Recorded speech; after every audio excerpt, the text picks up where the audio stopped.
Yo, guys, welcome back again today. Today we're out here with my boy Harrison. What's up, Harrison? How you doing, brother, man? I'm doing good. Thank you for coming out here with me. I know I dragged you into the middle of a forest. Hey, it's okay, man. Anything for a good cause, man. I'm here for it, man. Thank you so much. I appreciate it. So, guys, we came out to a forest today because I was telling him there's something about nature that I feel like we should always stay connected with. So I was like, you know what? Let's mix technology and nature. Okay, that's a good thing. I hear birds chirping. I hear other sounds. And I hear what you hear? Charger. Yeah. You know what I'm saying? So, hey, let's mix it up. The remix. Exactly. You know, it's funny because there were some deers. Actually, at the end of the video, I'm going to put like a clip of a deer. Oh, wow. There's a lot of deers. Did you see deers when you came in? Nah, I did not see a deer, but I have had an experience with a deer. With a deer? So I keep them that way, man. Right. But yeah, I appreciate you coming on. And I know that, do you watch soccer by any chance? Of course. I'm prior to my ultimate dream was to be a World Cup soccer player. So that was my ultimate goal. You know mine too. Oh, really? Yeah, I always wanted to play for the Columbus Crew. And Okay. I never was that good, but I knew some people that got onto Columbus Crew. I was a ball kid at Columbus Crew, man. Word. Yeah, I used to be in the locker room hanging jerseys, helping out, organizing their candy and food. That's when I knew being an MLS player was a good vibe. It's interesting that you said that you were a ball boy at Columbus Crew because, there's like a huge state. They just built that new huge stadium. Yep. And I haven't been there yet, but it's so interesting because I play fullback. Oh, wow. So I was more of like the defense. Okay. I wasn't saying I was like the best dribbler or anything like that. I think that was my weak point. But I was fullback. I was fast. Okay. I'm tough. Wow, that's what you need as a fullback, a tough player. Yeah, clear the ball. That's what you know. need. Make sure they don't score and clear it out of the way. Exactly. You know, one time it's funny because I was actually a rover one time, and I was so used to being a fullback that we were playing this team and they were smashed. They was like number 3 in the state of Ohio. Oh, wow. I forget when it was when I was in high school. Oh, then it was a tough game then. Yeah, they was killing us like 11-0.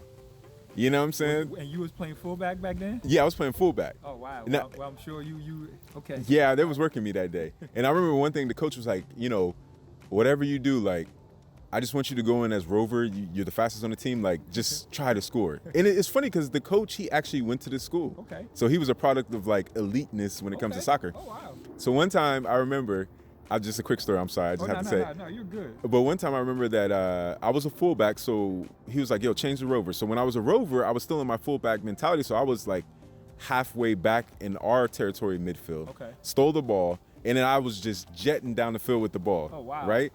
And then the goalie came out. And the goalie, what happened? The goalie I kicked the ball a little bit too far. The goalie tried to get the ball. So you have to now chase. Now I chased the ball. And I was so quick that literally when the goalie was about to pounce on the ball, I kicked it right out of him.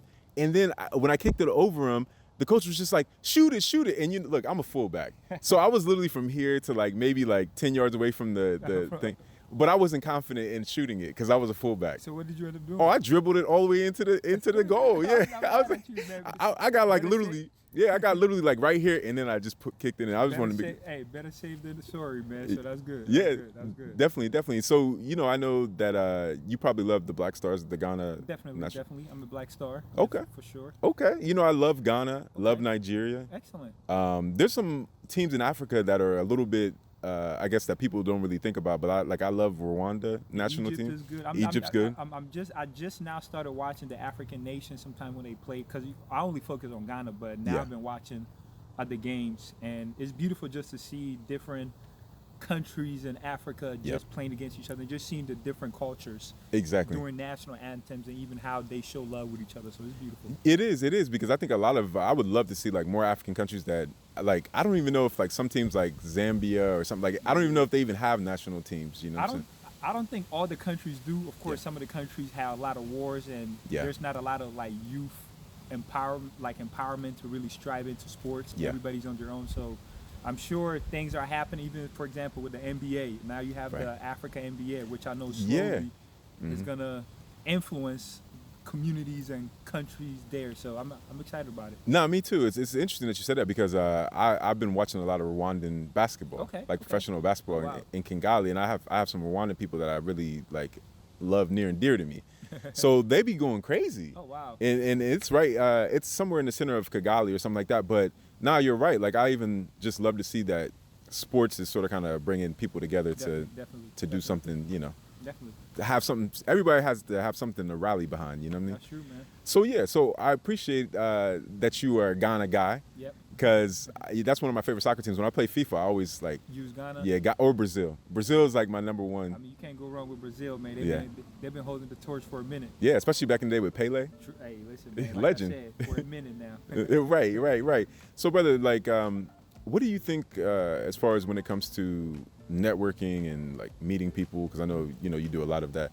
What do you think would be a good advice for somebody that's like wants to network but is not good at talking to people? Because I know you're great at talking to people. I am too. I feel like, I don't know, maybe I could be wrong.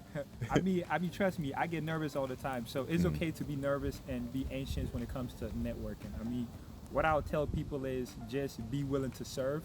And be willing to help. And when you go into networking places or environments, make sure that you go there asking yourself, what can I do to help this person? Right. So when you engage in a conversation, you don't have to tell them your resume, I have this and that. Right. Just have a casual conversation like you're having with a friend. Yeah. If you get nervous, bring up some pre-topics already that you could talk about. Yep. If you know that the Lakers and the Cavaliers just played, bring it up as a topic. You'll be surprised that the person that you're trying to network with, which is getting their information, their email or phone number so that you can reach out to them. It's a simple thing. So people make it so nerve-wracking because you have to dress up and everything like that, but it's actually fun. And some networking events, they do drink. And I'm not saying they're drunk or anything like that, but they make it very sociable where you're not nervous no more. So yeah, I think a lot of times when, you give people a little bit of whatever they do to relax, right? Like whether you drink, you smoke, or just around people that are the same religion as you, whatever it is. Like whatever it is that you do to relax, I think when you can introduce that into a setting, I think it's easier for people to have conversations with each other, you know what I'm saying? And this is even a beautiful setting. Look, man, it's about to be fall right now. Look, you see all these leaves falling right now? Hey, you said we're mixing nature with technology and message and information, so hey, I'm here with it. I'm here for it. Me too. I ain't gonna front. Like, look, fall's beautiful and all. We live in Ohio, but like, I hate winter. Like, I'm not looking forward to winter. You're not the only one, bro. I don't think nobody likes to drive in the snow. I'm not privileged right now to have a garage to have my car in, so. Oh, sucks for you, brother. So I got a garage. I'm saying it's gonna snow on my car, and I gotta like heat up my car 30 minutes before I get in. So. It's the real deal. Yeah, it's the real deal. I remember one time, like just coming out, one of the coldest winters that I can remember. It was like -8 or -9, and it's not fun coming out to the cold. That's not at all. Crystally cold. You know what I'm saying? So this is a message to all my African brothers and sisters who think America's heaven. Yeah, I'm going to freeze. Yeah, you're going to freeze. You're going to freeze. Definitely. So, let me put you on the hot seat right now. For 1 second. It's been hot. It's been hot, yo. It's been hot. I'm in the middle of the jungle. I don't know if a gorilla's gonna pop through. Right. You're gonna get some deers. You're gonna get some. We know how you're gonna get some bobcats. You might get a lynx. It's all good, man. I got Obamacare. Right. Well, let me ask you this question. I am not gonna front. Okay, I've had Nigerian jollof rice and I've had Ghanaian jollof rice. I think that Nigerian jollof rice is great. I think it's good. But I have to say, man, I love Ghanaian jollof, man. Thank you. I mean, it's not the first time I'm hearing this. You know what I'm saying? We've proven it in awards and in facts, and even Nigerian women will tell you they love Ghanaian jollof. Yeah, exactly. And I'm saying, so it's not I'm saying everybody got different things. Right now, they're winning in music, and we give it to them. Yeah. So they need to give it to us when it comes to food. I agree. And, it's that simple. I agree. And it's funny because you said that about the music, is that there are some Ghanaian artists, I'm a little ignorant, so I don't really know any of the names, I'm going to be honest with you. No problem. But from other Ghanaian people, like, they've sent me songs and I've heard them. I can't remember off the top of my head. No problem. Because if I think about... Sarko Die. What's his name, man? Oh man, it's funny. Stonebwoy. Stonebwoy, yeah. Stonebwoy, Shatawale. I'm saying, so these are the kind of big 3-4 names that we have out there. A little bit are doing their thing, but Nigerians are killing it. So yeah, no, Nigerians. I mean, yeah, man. Like, I love everybody. Like, there's so many people. Burna Boy, Davido. You know what I'm saying? Like, but it's interesting because I actually prefer a lot of times more traditional African music than I do even modern African music in sometimes. And what do you mean by traditional African music? Yeah, you know what? That's actually a good thing to say. You're right.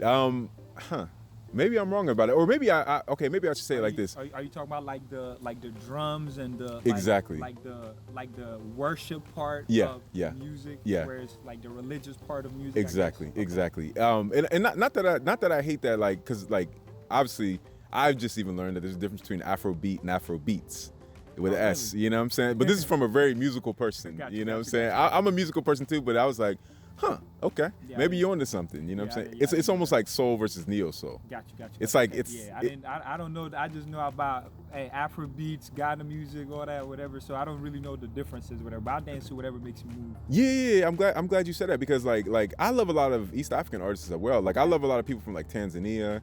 I need to get hip to. I've been selfish that I've only listened to Ghanaian, Nigerian, and now South African music. Oh, South African music is dope. Yeah, because now they have this little, I don't know if I'm pronouncing it right, Mpiano. Yeah, I think it's Mpiano. Is it like where they like doing that? Yeah.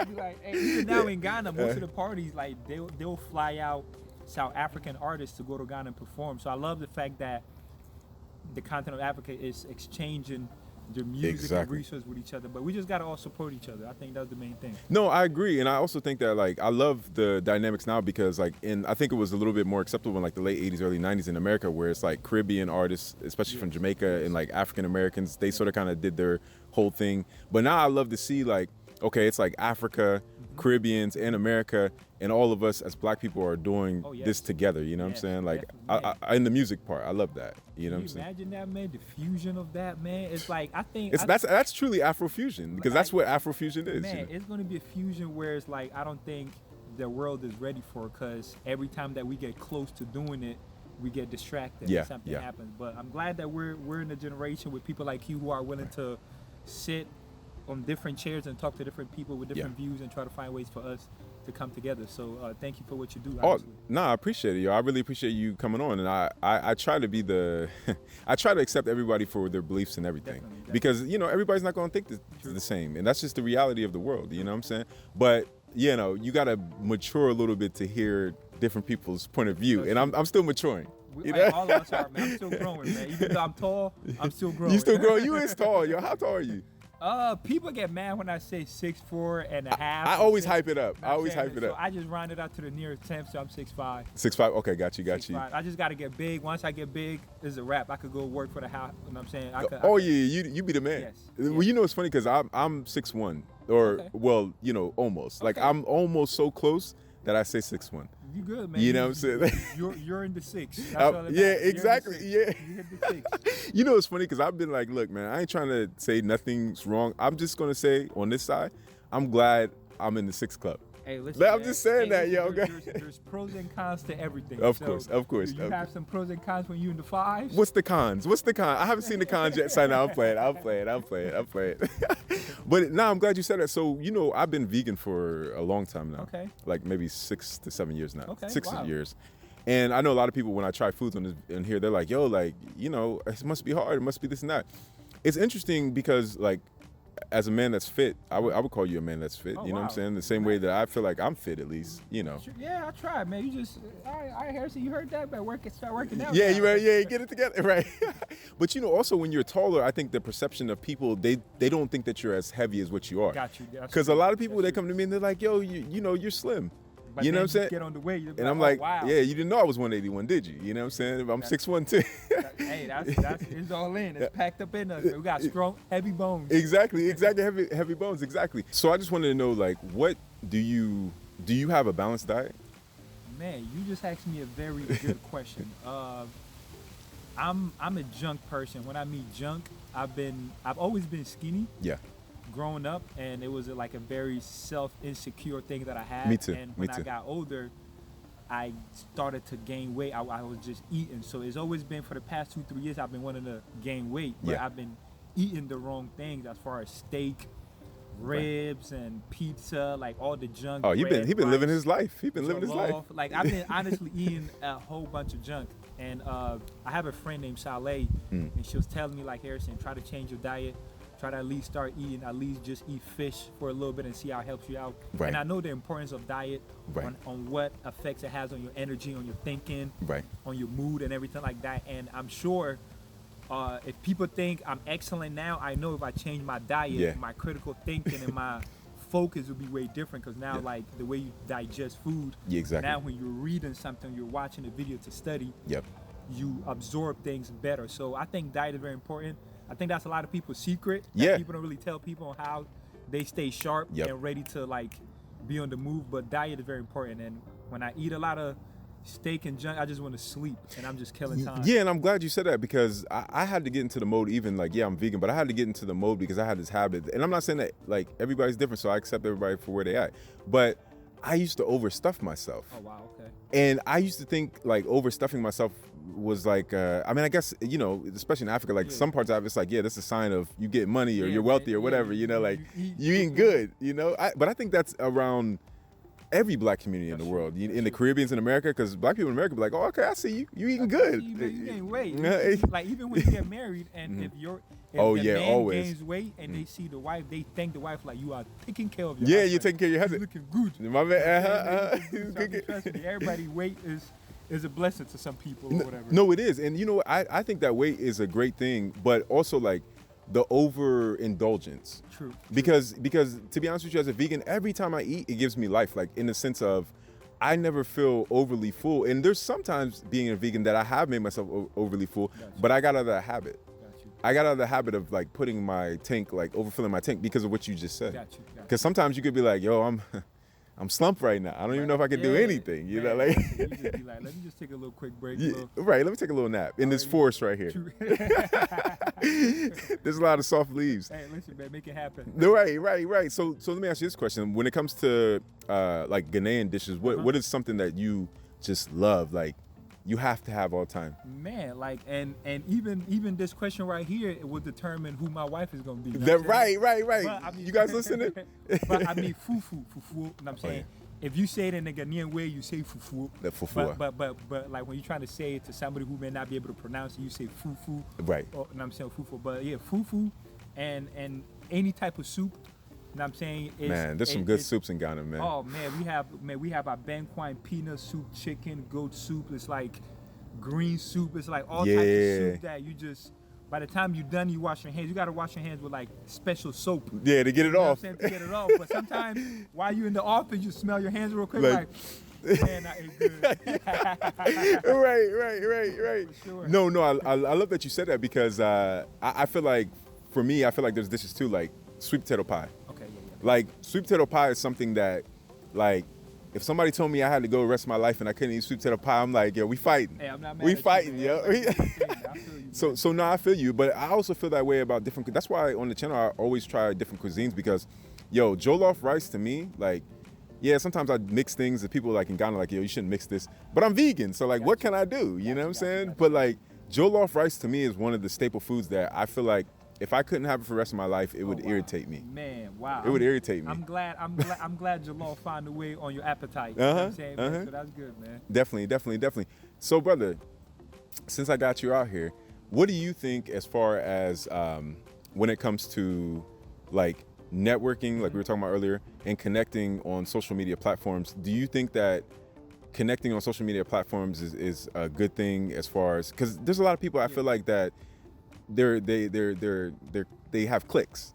You know what I'm saying? And I don't have no problem with cliques. Definitely. At all, because I think we all have cliques. All of us, of course. And I'm saying the first clique is your family, then your personal friends, the one you went to middle school, high school with, that you had history with, your co-workers. So it's a community type thing, but you have to be willing to be friends, be willing to know other cliques. Exactly. So, you know what I'm saying? So I think so it's okay to have cliques and little things like that. No, I agree. And I think that was leading, I'm glad you said that. I was leading to this question, is that how do you think that we get more people to use or utilize social media better than what they do? Because even me, like being a YouTuber, like I've learned SEO, I've learned like how to try to optimize my videos to get more views and things like that, to connect with more people. Like, how do you think, because I feel like social media a lot of times is used for entertainment, which is cool, because I love to be entertained. I think everybody does. But for the people that's trying to use like social media to better themselves, or to like create a platform, how do you think that they can go about doing that with like SEO or just even the content that they make? Man, I mean, right now we're in a generation where information is very important. Yeah. And I think social media definitely is a vessel for people to use to get information out there. So you did say a lot of people do use it for entertainment, but you'd be surprised sometimes when you don't get that interaction back or that feedback, you think people are not listening. Yeah. But I feel that in this world, there's a platform for everybody. Right. So if you have information, and especially sharing information, I think is important, because right now we would rather be on our phones and on social media. So a lot of things are changing. Even now, the movies in Ghana, they don't make movies in Ghana no more, where it's like you go on the set for days. Now everything is like short YouTube videos. Exactly. That's like 5 minutes, 10 minutes. So we're in the everything fast. So you can't say you're just gonna sit back and let it go. But we have to find ways to, like you said, know about the SOS. Like, when do you post it? Should you post 2 videos a day? Should you post 2 videos in a week? But I think the most difficult thing that a lot of people don't know when they're about to get into where they think it's easy to just come and talk, but it's not. Editing the editing part that nobody talks about. So I'm glad. I don't mean. I just want to put like a little. I'm on my corporate stuff right now. I just want to put a little bullet right there, a little paper clip. You right about that, because I feel like if there's people that don't want to produce content, especially like brothers and sisters in America, in the Caribbean, Africa, Asia, Europe, like especially young people, editing.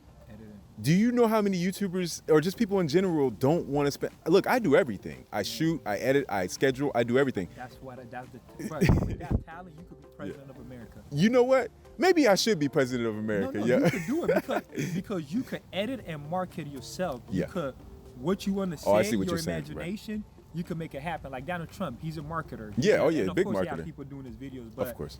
Like I say to myself, I used to be a party promoter. Right. And one of my weaknesses was the fact that I didn't know how to make good flyers.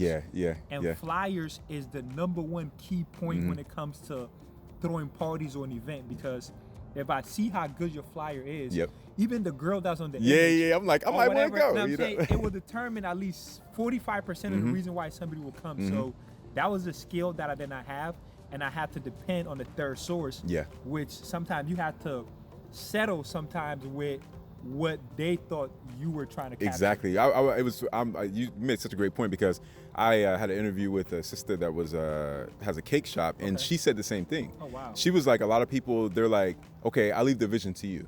But the interpretation of that vision might be different the way that you create. Because I've shot a video for a girl one time, and what I gave to her was something different than what she wanted. But she didn't convey 100% what she didn't even know what she wanted. She would just do something where she just hopefully like, surprise, I like it. You know what I'm saying? That's why they be. Yeah. So, I agree with you. And I didn't mean to cut you off, but no, you're right about that. And I was just saying that to say this, because I'm just saying I know we're all on social media. And I think understanding how powerful your cell phone really is, that's something that I really had to understand. And I get it, like, mixing technology with people that want to be natural, because I'm sort of a natural man too, so I'm sort of like, technology, stay away, but I'm also like, we do live in 2021, and like, it is what it is, you know. Like, you have to text, you can't just write a letter and send it, have a bird. Even though I'm trying to start doing that, actually, I think that's a lost art. That's dope. You know what I'm saying? But no, I agree with you. So you're right, and I had to actually learn for so many years, even still learning, how powerful technology. I mean, your cell phone, like, because I see a lot of people, they say like, well, you know, the specs of these cell phones, why do I care about the specs? I get it. There's big corporations that's making a ridiculous amount of money, and they have resources. When you have resources, you can get things for cheaper and do it at bulk mass, and then you can sell it to people for more money. That's just is what it, that's why you market it right. Exactly. That's business, that's marketing. But when people that are trying to do something and they're like, I don't understand the specs of my cell phone or my laptop, or I don't know why I can't do this in my turnaround time, because turnaround time is a big deal too. Definitely. It's like, yo, like, you got to learn. Like, you have to put the time into researching what SEO is and stuff. I had to learn that, because I was like, you know what? I'm just going to make content. And then I was just like, you know what? There's actually an algorithm. And because all this is a business, whether it's Google, YouTube, whatever, there's an algorithm where they rank videos higher, because anything that's going to get watched more is going to make them more money in ad revenues, and more clicks, and whatever's popping is a chance for money. True. You know what I'm saying? And I didn't even know all this stuff. Wow. You know, like, I learned it just out of nowhere. Just learning and researching and doing things, man. That's good, man. Being a YouTuber. So, yo, guys, I really appreciate you coming. I was just, you know. Man, no problem. It was a blessing, man. It was definitely an honor, man. I'm glad I came here, man. We could have probably talked for hours and hours, because there's so much to talk about in this world. But I'm very glad that you have a platform where people could come and religion's not gonna stop them. Political thing, we're all here for the same cause. So I definitely like that, man. I appreciate it. Yeah, no problem. Like I tell everybody's invited on my platform, unless I say no. But everybody's invited. Everybody's invited on my platform for hard no. Yeah, because I do give those sometimes. You know what I'm saying? But only because like. I care about people that can understand both sides, even if you don't agree. That's true. Even if you don't, because you got what is important. You have to understand. If you don't understand, then how can you ever get to the root of the problem? Some people don't want to understand. That's also a thing too. Like and subscribe, turn on your bell notification. All social media is African Network, which is Instagram, Twitter, SoundCloud, Snapchat, and Facebook. And is there anything that you want to tag on here too? Man, I'm gonna just say I'm on social media as well. I'm on Instagram. I'm on Facebook. Harrison Poku on Instagram, and on Facebook it's Harrison Poku by Separated. So I'm from Ghana, and let's go. I was happy to be part of this conversation today. I really appreciate you, guys. Until next time, peace. One love. One love.